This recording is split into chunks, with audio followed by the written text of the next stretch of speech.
जोहार। आज JRGA परिवार में सभी मीडिया बंधुओं का हार्दिक अभिनंदन और स्वागत करते हैं।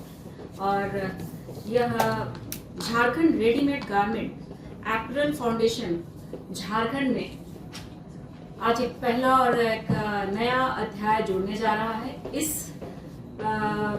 लिए आज हम लोग सब यहाँ पे जमा हुए हैं और एकत्रित हुए हैं। और इसके प्रेसिडेंट हमारे दाएं साइड में मिस्टर अमिताभ श्रीवास्तव जी हैं और हमारे बाएं साइड में प्रभा त्रिवेदी जी हैं, शिप्रा जी हैं, जय मिद्धा जी हैं और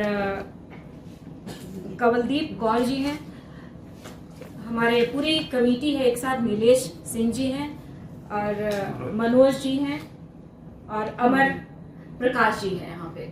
और यह एक झारखंड में एक नए कॉन्सेप्ट के साथ हम लोगों ने यहाँ पे एक ऑर्गेनाइजेशन बनाया है और काम किया है। हमारे जो प्रेसिडेंट है उनका काफ़ी इसमें 25-30 सालों से ज़्यादा गारमेंट इंडस्ट्री में उनकी अपनी पहचान है और उनका अनुभव, और हम लोग सब अलग अलग फील्ड से आके इसमें जुड़े हैं। और ये झारखंड के लिए और महिलाओं के लिए, स्पेशली विमेन एंटरप्रेन्योर के लिए, यह झारखंड में जो छोटे लेवल में भी छोटे बुटीक से शुरू करती हैं काम, और बहुत कुछ हमारे एग्जाम्पल्स भी हैं जो बड़े बुटीक में और बड़े उनका टेन्योर है, लेकिन उसको इनको एक प्लेटफॉर्म नहीं मिल रहा है जिसके रिगार्डिंग और जिसके लिए ही यह ऑर्गेनाइजेशन काम कर रही है। और उनको प्लेटफॉर्म देने के लिए, उनको पैन इंडिया से जोड़ने के लिए, उनको गवर्नमेंट के जितने भी एसोसिएशन है जिनको उनको जितने उनके एडवांटेजेस हैं उनके बारे में अवेयरनेस के लिए, और यह एक तरह से हमारा एग्जीबिशन कम एक हमारा जिसको बोलेंगे सेशन पूरे डिटेल्स में आपको बताएंगे अमिताभ जी। मैं 2 लाइन बताना चाहती हूँ कि यह एक ऐसा प्लेटफॉर्म है जहाँ पे जितने भी गारमेंट से जुड़े हुए हैं, इंडस्ट्री है, सो जितना भी हेल्पिंग हमारा नेशनल से आ रहा है, आप इंडस्ट्री डिपार्टमेंट देख लिए, MSME देख लिए, नबार्ड, झारक्राफ्ट, रेशम, मिट्टी कला केंद्र, सारे जगहों से हम लोगों ने कांटेक्ट किया है और उनके सारे लोग हमारे पास हम लोग रिक्वेस्ट किए हैं और इस प्लेटफॉर्म पे एक साथ दिखेंगे जहाँ पे हमारी जितनी भी बहनें काम करती हैं उनको एक नया लिंकेज और पैन इंडिया से जोड़ने का मौका, और यहाँ के लोगों को यहाँ पे स्टैब्लिश करने का ये मौका है। तो मैं अब अपने प्रेसिडेंट से आग्रह करती हूँ कि यह जो इनका हमारा एक फाउंडेशन उसके विस्तृत जानकारी दें मिस्टर अमिताभ जी। एक हम लोग प्रोग्राम करने जा रहे हैं 11, 12, 13 जो शेड्यूल करा हुआ है ऑर्डर हाउस में, जिसका मकसद है वुमेन एंटरप्रेन्योर्स इन गारमेंट इंडस्ट्रीज पे काम करने का। और ये हमारी शुरुआत है एक्चुअली गारमेंट इंडस्ट्रीज में एक रेवोल्यूशन लाने का। झारखंड में वुमेन वर्कफोर्स बहुत स्ट्रांग है जिसको हम पहचान नहीं पा रहे हैं, और हमारे यहाँ के लोग बाहर जाके काम कर रहे हैं। हमारी कोशिश है कि हम लोग इस वर्कफोर्स को यहाँ पे और स्ट्रेंथन करें। स्ट्रेंथन करने का कारण कैसे बन सकता है और कैसे उनको पता चल सकता है कि वो स्ट्रेंथन कैसे हो सकते हैं।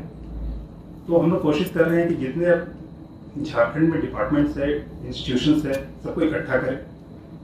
इंस्टीट्यूशंस की क्या रोल एंड कैपेसिटी है, वर्किंग क्या है, ये नॉलेज इम्पार्ट करें लोगों तक, तभी शुरुआत होएगी। जैसे हम लोगों ने MSMEs को इनवाइट किया है, उनके रोल प्ले क्या है, उनके हैंड होल्ड्स क्या हैं। नबार्ड को इनवाइट किया हम लोगों ने, नबार्ड की क्या रोल प्ले है।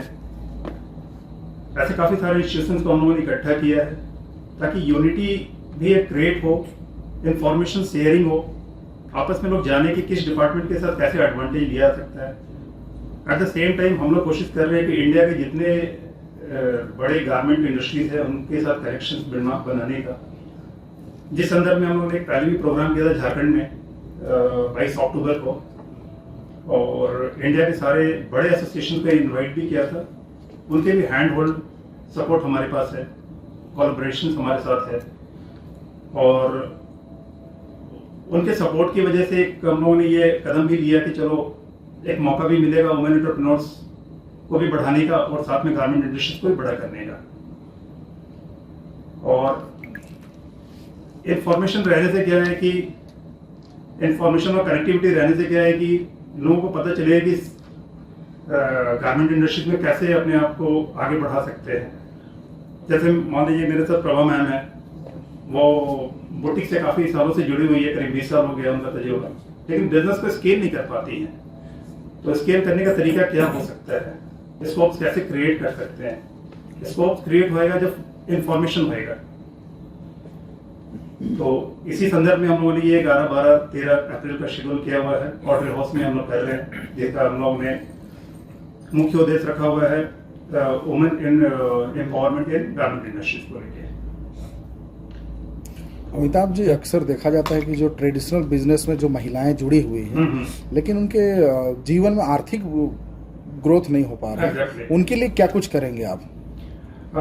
उनके लिए बहुत सारी स्कीम्स है एमएसएमई के पास, जो मेरे पास भी इंफॉर्मेशन नहीं है। एमएसएमई उस दिन इम्पार्ट करेंगे अपने इंफॉर्मेशन को कि वो कैसे हैंड होल्ड करेंगे। जो वुमेन्स के लिए स्कीम्स आती है, एक्चुअली एमएसएमई को भी नहीं मालूम होता है कि कौन जेन्युइन नीडी है और जिनको चाहिए वो भी पहुंच नहीं पाते हैं एमएसएमई तक। तो ये डायरेक्ट कनेक्ट एस्टैब्लिश करने की हम लोगों ने कोशिश करनी है। आखिर इस इंडस्ट्री में जमीन आसमान का फर्क क्यों नजर आता है? जो बड़े प्लेयर हो अच्छा पैसा पीट रहे हैं, जो छोटे हैं वो दाल रोटी के लिए भी तरस रहे हैं। बिल्कुल सही बात है। ये गैप, इस गैप को ही ब्रिज करना अपना काम है।